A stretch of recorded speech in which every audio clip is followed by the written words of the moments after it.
ABC Actu. ABC Actu, c'est l'essentiel de l'information.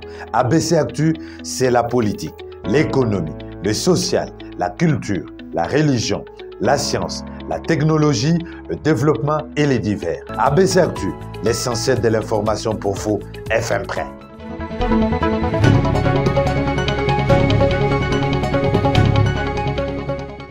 Vous nous avez choisi pour vous informer, nous vous en remercions. À la une de l'actualité, construction anarchique à Kinshasa, Pius Mwabulu informe la démolition dans les prochains jours lors d'une descente effectuée à Bandal Sinkine vers le pont Makelele.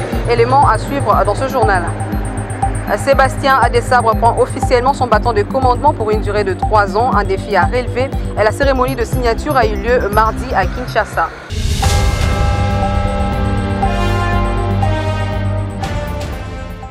Ouvrons cette page informative à la rivière Makelele, Bandal Sinkine et Kintambo Hôpital.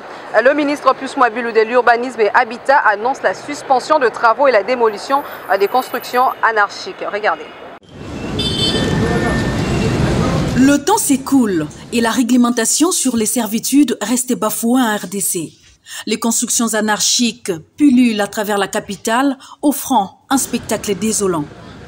Il était temps pour le ministre d'État, ministre de l'Urbanisme et Habitat, d'arrêter l'hémorragie. Pius Mwabulu Mukala a effectué ce mardi une descente musclée dans quelques sites non aedificandi, impropres à la construction, pour constater les dégâts. Premier site ciblé, le pont Makelele à Bandalungwa. Ici, il n'y a plus ni les majeurs, ni les mineurs. Le cours de la rivière réduit à moins de 3, voire 1 mètre. Un rétrécissement qui va sans nul doute augmenter la vitesse d'écoulement des eaux dès les premières pluies qui vont provoquer un débordement du lit de la rivière avec des dégâts collatéraux et morts d'hommes. Mort dans l'âme pour le ministre de Ville, Pius Mwabulu, qui promet de réagir avec rigueur pour arrêter cette anarchie. 1990, c'est un drame qui a causé beaucoup de dégâts dans la ville-province de Kinshasa et qui a endeuillé vraiment la capitale. Vous avez remarqué comme moi qu'ils sont tous revenus, pour la plupart. Certains sont déjà morts, leurs enfants sont revenus. Ils ont revendu les terrains qu'ils avaient laissés, alors qu'il ne peut pas exister de terrains à construire le long de cette rivière. Soucieux de faire respecter les lois et règlements de l'urbanisme, opposables à tous, Pius Mwabulu a poursuivi son itinérance à Bandal Sinkine, où il a fait un autre constat tragique. Un immeuble de 4 étages, R+4, en pleine construction, sans aucun respect des normes urbanistiques et domaniales. Un danger permanent guette les habitants du coin. La suspension des travaux, c'est la première mesure. Et puis des deux, je vous ai expliqué ici que bientôt là, nous aurons un guichet unique pour l'obtention du permis de construire. Nous sommes en train de déterminer les structures qui vont nous permettre d'opérationnaliser cette structure. La visite d'inspection s'est clôturée à Kintambo Hôpital, vers l'hôtel Diplomate. Sur ces lieux, hument des odeurs nauséabondes venant de la morgue de l'hôpital de Kintambo. Les eaux de la rivière étouffées dans cette falaise devenue pratiquement un chantier imposant. Ici, c'est la jungle. Les gens construisent pêle-mêle sans permis de construire. Ici, dans ces sites non édificandis, le problème est triple. Il cache un drame d'urbanisation, de santé publique et aussi écologique.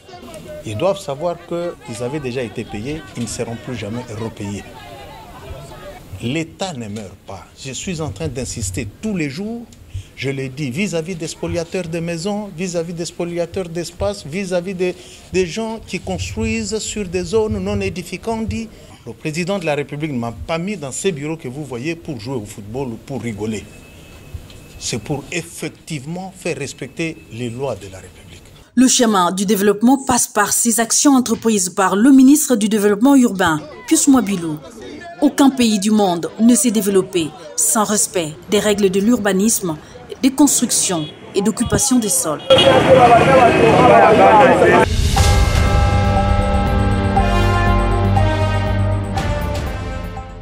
l'actualité, c'est aussi la relance des activités de la mine de Kipushi en arrêt depuis des décennies ce mardi 23 août.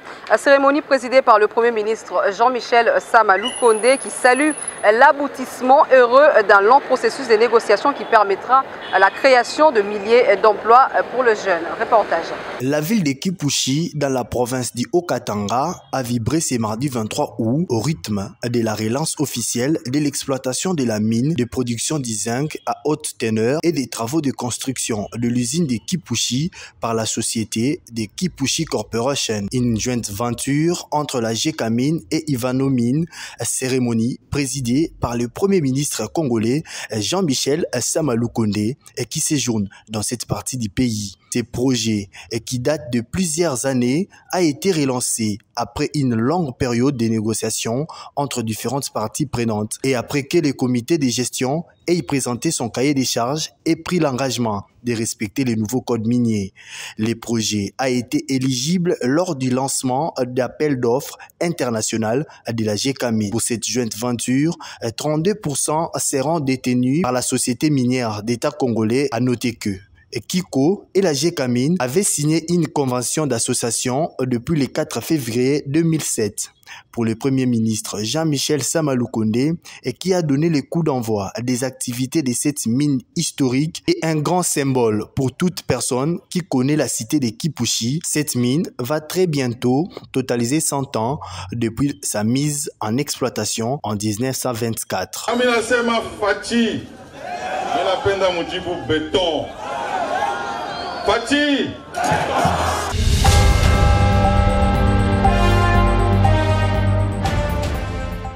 La coordination provinciale de Ensemble pour la République Kinshasa était en réunion ce mercredi avec le secrétariat général du parti. Des orientations pour bien s'enraciner partout, a souligné Maître Francis Kalombo, son coordonnateur provincial, témoin de l'événement Urbain Kabeya. Réunion au secrétariat général des Ensemble pour la République ce mercredi 24 août 2022. Elle a réuni la coordination provinciale de Kinshasa que coordonne Maître Francis Kalombo. C'est l'honorable Jérôme Kamaté, secrétaire national en charge de l'implantation et adhésion, qui a présidé cette rencontre en lieu et place du secrétaire général, honorable Dieudonné Bolengue Balia, en mission. L'état des lieux de l'implantation des ensembles sur toute l'étendue de Kinshasa et adhésion au parti ont constitué les points saillants de cette rencontre, a dit Maître Francis Kalombo au sortir de la réunion. Écoutez, c'est d'abord faire état des lieux, le niveau de l'implantation du parti, des adhésions, puisque nous, c'est tous les jours qu'on doit suivre ça et nous projeter vers l'avenir, voir les perspectives d'avenir par rapport à tout ce qu'il y a.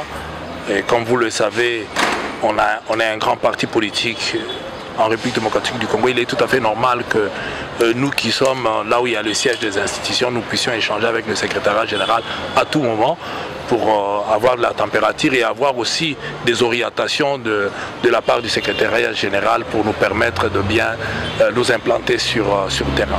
Les élections en 2023 se pointent à l'horizon. Est-ce qu'Ensemble pour la République, votre parti, est-il prêt? Oui, nous sommes prêts, mais nous nous préparons pour aussi être à l'heure. Être prêt ne signifie pas être à l'heure, donc nous sommes prêts, mais nous devons aussi nous préparer pour être à l'heure et ne pas être en retard. Et c'est ce que nous sommes en train de faire justement, c'est ce qui a fait l'objet de cette discussion. Rappelons que certaines structures spécialisées du parti ont pris part à cette réunion qui s'est terminée sous une note de satisfaction.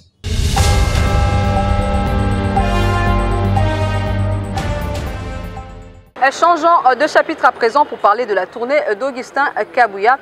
Le secrétaire général de l'UDP s'était donné à une causerie de conscientisation de militants sur leur rôle à jouer pour le parti dans la ville des Boma. Regardez. Pendant son bref séjour au Congo central, le secrétaire général de l'Union pour la démocratie et le progrès social, Augustin Kabouya, avait échangé à bâton rompu avec les militants de l'UDPS Boma. Sans aller parler d'eau de la cuillère, les chefs de l'administration du parti présidentiel a démontré le bilan du parti aux élections législatives de fin 2018 dans cette circonscription. Un échange pédagogique qui a mis chacun des membres de l'UDPS à Boma devant ses responsabilités. L'avenir na biso ezalaki na maboko na biso. Tosalelaki yango te. Awa na Boma Vous avez un siège boni. La députation nationale, c'est combien de sièges? Sur 2, IDPS Azana, 0. Députation provinciale, combien de sièges? Sur 3 sièges, 0. Kobundo Toza Kolobawana. Est-ce que Toza qui sincère n'habite Manabiso? Pour finir, il les a ainsi appelés à se comporter en digne fils de Félix Tshisekedi au Congo central, soutenir sa vision, défendre les partis et être prêt à offrir aux partis les élus qui comptent la circonscription de Boma.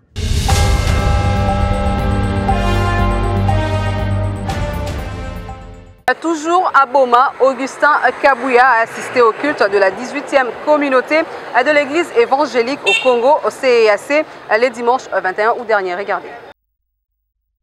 Ils ont patienté jusqu'au coucher du soleil pour accueillir le secrétaire général du parti, Augustin Kabouya, dont le parcours a été perturbé par des embouteillages vers la sortie de la ville de Matadi. Il est 21h passé à main interne au centre de Boma, lorsque cette marée humaine, très excitée aux couleurs de l'Union pour la démocratie et les progrès sociaux et autres partenaires de l'Union sacrée, décide d'accompagner Monabouté et sa suite jusqu'au lieu choisi pour leur logement.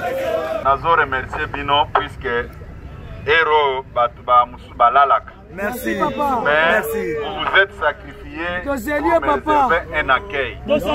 Le matin du dimanche, les monts Sinaï de la 18e communauté évangélique de l'Alliance au Congo, au sein de l'ECC, étaient tout envahis par de milliers de militants ayant rejoint le parterre de fidèles de CAC. À la base, la présence du numéro 1 du parti au pouvoir à la cérémonie de clôture de la 123e session de l'Assemblée générale synodale. Nous avons tous suivi les très bons messages à partir des chorales qui se sont succédés et à la fin avec l'homme de Dieu, le révérend Kofi. Que tout ce que nous avons entendu prenne place dans nos cœurs. Monsieur le secrétaire général, nous n'implorons nullement que vous constituiez la bouche autorisée pour être l'interprète de la CAC auprès de son Excellence le chef de l'État.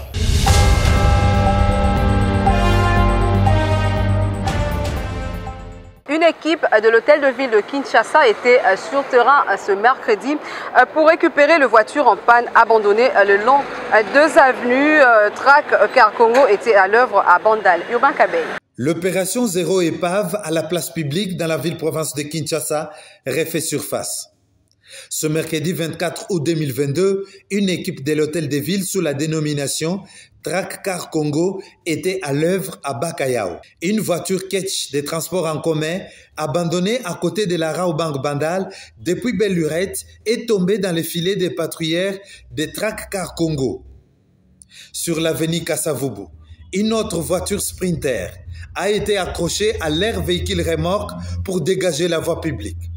Ces véhicules seront placés dans la fourrière, a laissé entendre un des responsables de cette équipe. On le met dans la fourrière et puis la personne va passer voir sa véhicule et puis on lui donne conseil d'aller bien garder ça.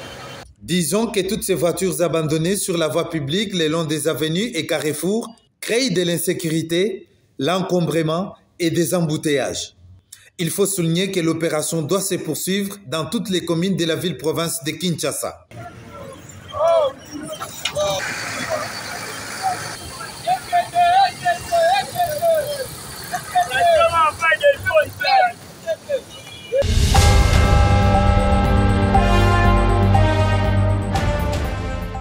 En dehors de nos frontières, le peuple angolais était ce mercredi face aux urnes pour élire leur nouveau président. Détail avec Roski Misenga. Les élections générales angolaises de 2022 ont eu lieu ce mercredi 24 août 2022. Les 14 millions d'électeurs angolais avaient le choix à faire sur les 8 candidats présidentiables représentant les 8 partis politiques du pays. Parmi les 8, 2 candidats partent favoris dans cette élection, à savoir Joao Lourenço du Mouvement pour la libération de l'Angola, MPLA, et Adalberto Costa Junior de l'Union nationale pour l'indépendance totale de l'Angola. Le président sortant João Lourenço se présente pour un deuxième et dernier mandat après celui de 2017. Pendant la campagne présidentielle, le président sortant Lourenço avait défendu son bilan, notamment la lutte contre la corruption. Face à lui, les partis de l'opposition historique, UNITA, qui mise sur les ras-le-bol de la population pour l'emporter. Ce mandat a été un mandat au cours duquel nous avons brisé certains tabous, en commençant par le tabou de la lutte contre la corruption. Et ce mercredi matin, les deux favoris ont voté chacun dans son fief naturel. Arrivé à la tête du parti en 2019, Adalberto Costa Jr., 60 ans, espère mettre un terme à la longue domination du MPLA qui dirige le pays depuis l'indépendance de l'Angola en 1975. L'adhésion que l'UNITA suscite cette année est extraordinaire. C'est le cas à chaque fois, mais cette année c'est très différent. Regardez l'adhésion que nous avons, même avec une petite marge comme celle-ci. Sachez qu'à côté de la présidentielle, le peuple angolais aura aussi à choisir ses représentants au niveau du Parlement qui compte 223 sièges.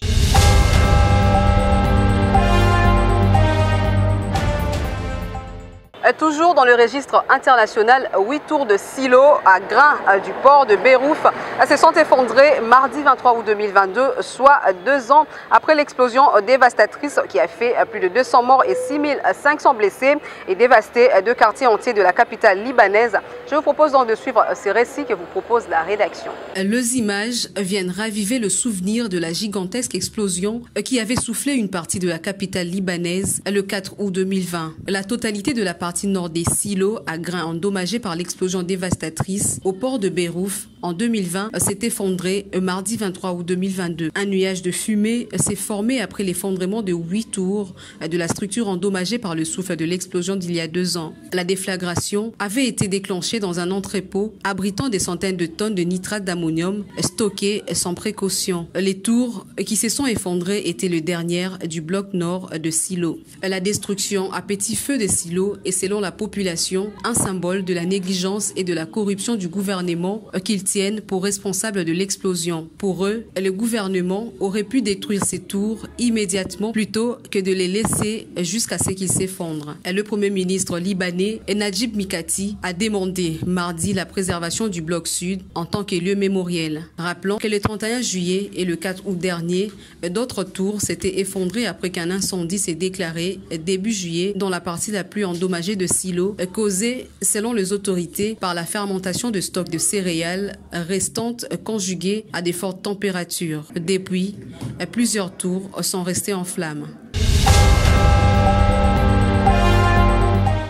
Je l'ai annoncé au sommaire, c'est désormais officiel. Sébastien Desabre s'engage avec la République démocratique du Congo jusqu'en 2025.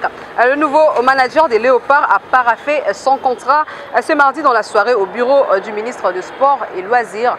Et Franzila nous donne plus de détails. Il a officiellement signé son contrat avec la République démocratique du Congo. Lui, c'est Sébastien Desabre, un nouveau sélectionneur des Léopards de la RDC. 3 ans de contrat avec des objectifs clairs à signer. Sébastien Desabre attend construire une équipe sereine avec des résultats à atteindre à court et à long terme. Aujourd'hui, un sélectionneur, c'est à la fois un entraîneur, c'est à la fois aussi un manager.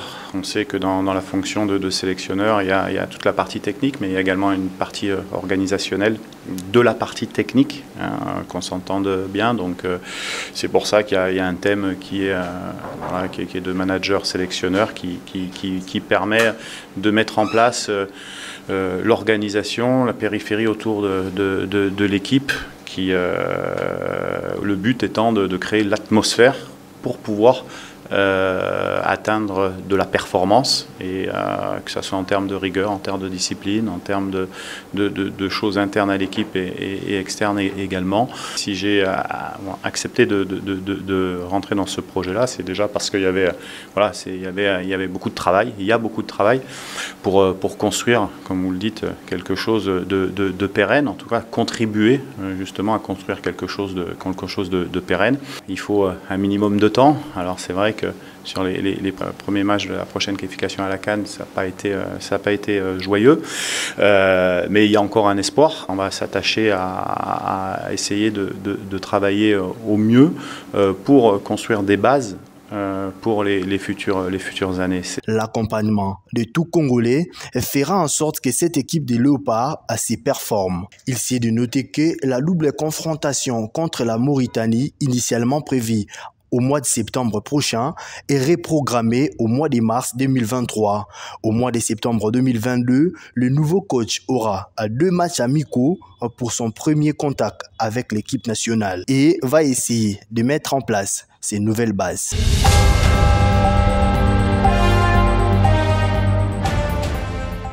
Et pour chuter avec ces sessions d'information pour l'amour du Congo, Damien Terranova invite les autorités provinciales quinoises à dégager le long des avenues encombrées par de voitures abandonnées. C'est dans votre rubrique pour l'amour du Congo. Regardez.